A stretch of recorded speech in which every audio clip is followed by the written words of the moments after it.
Jadi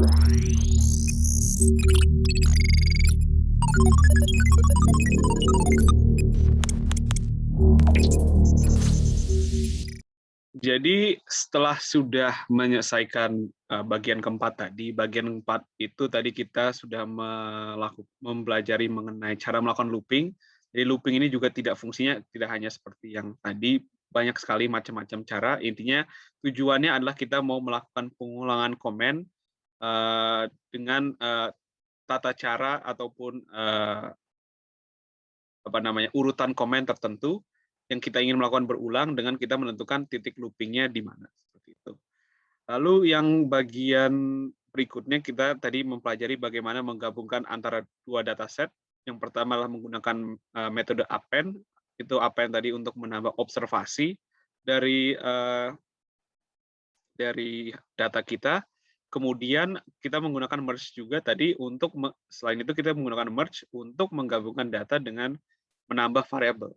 Jadi dataset yang digabungkan itu menjadi variabel baru. Kalau tadi append untuk tadi jadi observasi baru, kalau merge itu menjadi variabel baru seperti itu di dalam dataset.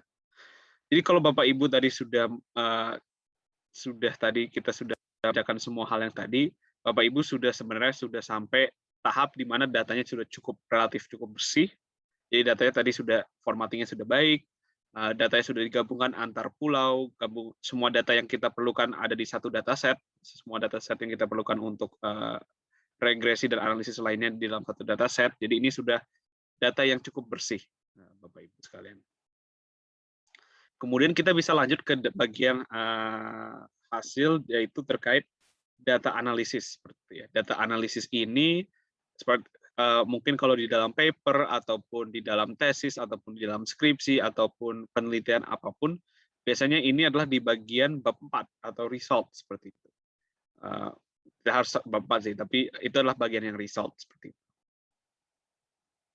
Biasanya nanti di mana data analisis ini pertama kita akan melakukan analisis data deskriptif, jadi kita melihat data deskriptif terlebih dahulu, baru kita coba mencari korelasi dengan sederhana saja menggunakan perbedaan antar mean, melihat mean yang antar grup, lalu kita bisa pakai difference, baru nanti kita terakhir menggunakan ilustrasi dengan scatter plot, baru terakhir kita akan menggunakan regresi untuk mencari hubungan atau asosiasi antar variabel seperti itu. Jadi komen yang pertama yang akan saya ajari terkait data analisis ini adalah terkait tabulasi. Jadi tabulasi ini fungsinya adalah untuk menentukan frekuensi dari isi data. Jadi misalkan coba saya tunjukkan. Jadi komennya sederhana sekali, tinggal tab variabelnya. Jadi saya gunakan tab pendidikan. Jadi saya mau melihat isi dari variabel pendidikan itu seperti apa.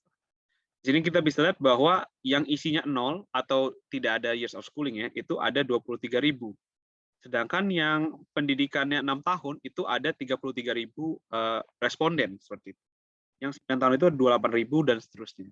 Kita juga bisa lihat persentase ini dari total observasi. Di sini total observasinya 131.152 yang sama dengan jumlah observasi kita di datasetnya.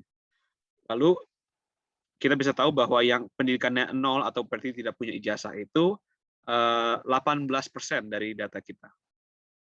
Sedangkan untuk yang 6 tahun atau berarti setingkat SD itu ada 25%. 9 tahun itu ada 21% dan seterusnya. Jadi tabulasi ini gunanya untuk melihat persentase ataupun frekuensi dari isi datanya. Jadi angka di dalam variabelnya seperti itu.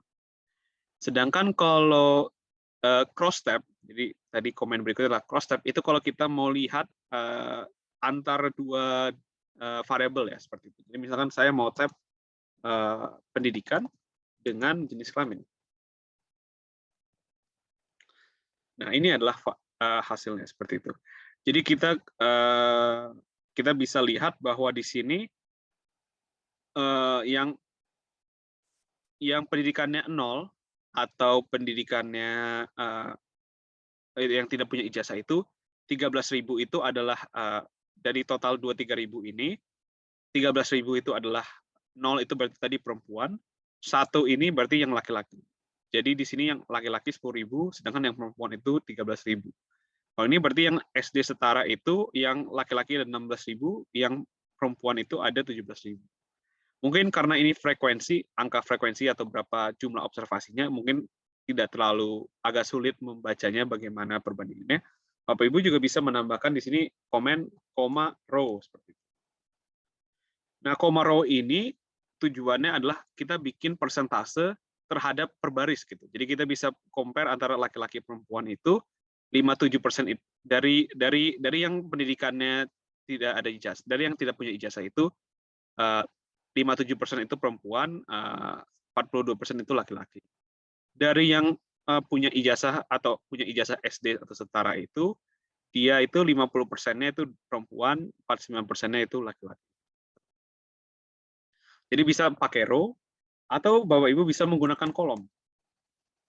Kalau kolom itu berarti persentasenya itu ke bawah, bukan ke samping lagi ya. Jadi kita bisa lihat bahwa perempuan itu 20% itu pendidikannya tidak punya ijazah, 25% itu SD setara, yang SMP setara itu 21%, dan seterusnya. Kalau laki-laki 15% itu pendidikannya tidak punya ijazah, 25% itu SD setara, 22% itu adalah yang SMA setara, seperti itu.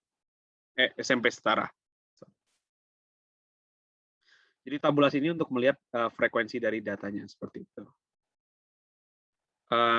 Kemudian selain itu, berikutnya Bapak Ibu juga bisa melakukan analisis deskriptif lain dengan menggunakan variables dengan comment sum.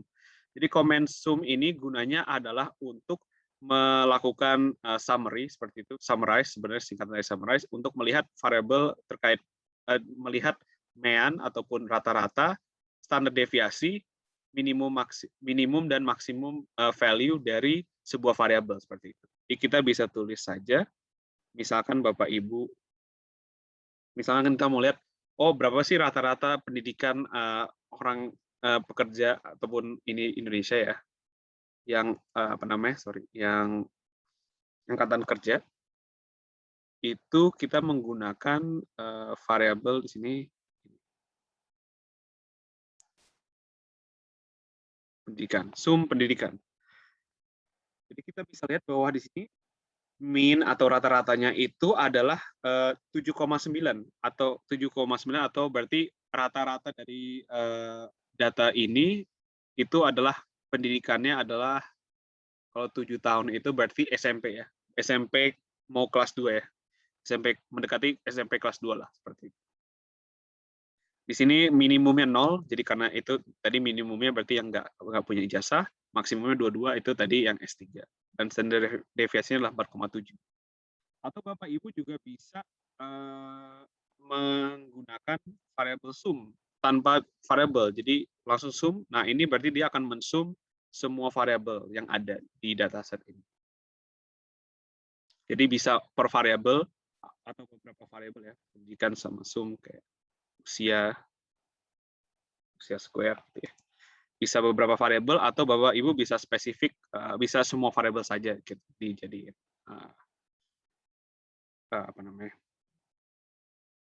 deskriptifnya. Jadi summarize ini bisa seperti itu. Mungkin juga saya jelaskan di pendidikan, misalkan Bapak Ibu juga bisa pakai koma detail. Koma detail ini berarti nanti untuk per variabel itu lebih detail. Nah, ini nanti bisa mengeluarkan variance, skewness, kurtosis, dan juga di sini ada median ya. Jadi 50 itu sama dengan median ya, Bapak Ibu. Jadi ini untuk P25, ini untuk P75. Jadi kalau menggunakan koma detail setelah sum itu akan menambah informasi terkait variabel ini yang lebih mendalam. Tapi memang kembali lagi sesuai dengan kebutuhan Bapak Ibu, apa yang Bapak Ibu perlukan. Biasanya memang cukup dengan standar observasi, mean, standar deviasi, min, max seperti itu. Baik, itu yang terkait ini yang terkait sum ya, comment summarize. Lalu kita lanjutkan kembali setelah summarize. by sort. Jadi by sort ini mungkin kalau saya juga menyederhanakan bahasanya, by sort itu sama aja kalau Bapak Ibu baca dengan anggap by sort ini sebagai sama aja dengan untuk setiap. Jadi misalkan untuk setiap nah ini lakukanlah komen seperti ini. Jadi misalkan di sini by sort jenis kelamin sum expenditure. Jadi itu artinya adalah untuk setiap jenis kelamin, jadi laki-laki dan perempuan, bikinlah sum dari atau bikin summary dari data expenditure untuk masing-masing jenis kelamin. Seperti itu.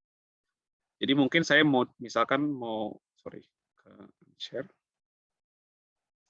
kembali ke stata ya, kembali ke stata. Ya. Misalkan saya mau melakukan by sort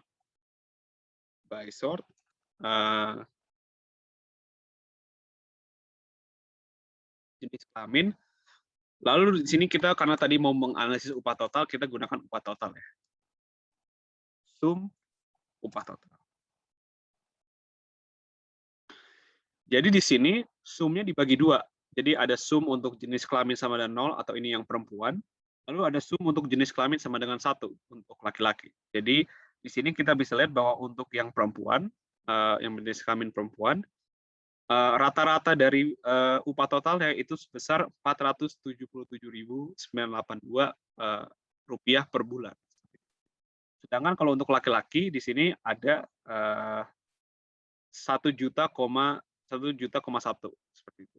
Rata-rata upah per bulan. Jadi di sini terlihat bahwa rata-rata untuk yang laki-laki ini lebih tinggi dibandingkan yang perempuan. Tapi ini memang ini hanya melihat data deskriptif kasar, jadi hanya membandingkan antar min, tentu harus banyak faktor yang dikontrol. Jadi, tapi untuk sementara kita ada indikasi bahwa memang yang laki-laki itu upahnya lebih tinggi seperti itu. Berikutnya adalah selain by sort. Jadi by sort ini bisa untuk variabel yang bermacam-macam juga. Jadi kalau misalkan saya mau melakukan by sort dengan kode provinsi ya, karena tadi kan kode provinsi itu ada banyak ya, dari 11 sampai 90, jadi ini dibikin rata-rata upah per provinsi. Jadi di sini 31 itu Jakarta, itu sebesar 1,8, 32 ini adalah Jawa Barat, itu adalah 900.000. Jadi kita bisa lihat untuk tidak hanya untuk kalau misalkan kategorinya cuma 2 seperti jenis kelamin, tapi untuk yang banyak kategori seperti kode provinsi ini juga bisa kita lakukan dengan komen by sort. Jadi dia akan jadi semacam untuk setiap kode provinsi maka summary-kan upah totalnya seperti itu. Itu adalah komen by sort.